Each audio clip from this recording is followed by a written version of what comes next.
পুষ্পস্তবক দিয়ে আমরা আমাদের শ্রদ্ধা সম্মাননা জানাচ্ছি। অভিনেত্রী সোমা দাস উত্তরীয় পরিয়ে দিচ্ছেন জুন মালিয়া দিদিকে, আমাদের অত্যন্ত প্রিয় দিদি, প্রিয় সাংসদ, প্রিয় অভিনেত্রী। পুষ্পস্তবকের মধ্য দিয়ে আমরা সম্মাননা জানাচ্ছি।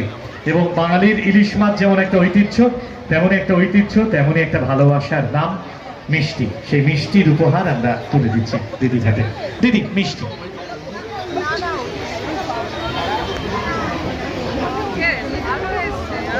আমাদের প্রিয় অভিনেত্রী সাংসদ জুন মালিয়া, তিনি রয়েছেন ইলিশ উৎসব 2025-এর মঞ্চে।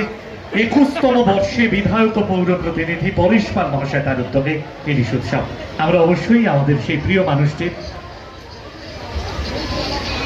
মানুষটির কথা আমরা অবশ্যই শুনবো। আমাদের প্রিয় মানুষ সাংসদ অভিনেত্রী জুন মালিয়া, তিনি রয়েছেন, তার কথা আমরা শুনবো। ধন্যবাদ। প্রথমে আপনারা যারা এখানে উপস্থিত আছেন আপনাদের সকলকে আমার প্রণাম, আমার শুভেচ্ছা, অভিনন্দন। এখানে মঞ্চে উপস্থিত আছেন পরেশদা সহ বিশিষ্টজনেরা, তাদেরকে আমার আন্তরিক শুভেচ্ছা, অভিনন্দন। পরেশদার সঙ্গে অনেকদিন পর দেখা হচ্ছে, বাট আমি জানি যে এই ইলিশ উৎসব অনেক অনেক অনেক বছর ধরে পরেশদা করছেন এবং অনেকবার আমাকে বলেও ছিলেন আসার জন্য, কিন্তু সামহাও আমি আসতে পারিনি। কিন্তু পরেশদাকে আমি বিধায়ক বা এমপি বা অনেক এইসবের ঊর্ধ্বে আমি পরেশদাকে চিনি অনেক বছর ধরে, এবং নানান অনুষ্ঠানে আমি এর আগে পরেশদার গণেশ পুজো থেকে শুরু করে দুর্গা পুজো, কালী পুজো অনেকবার আমি এসেছি।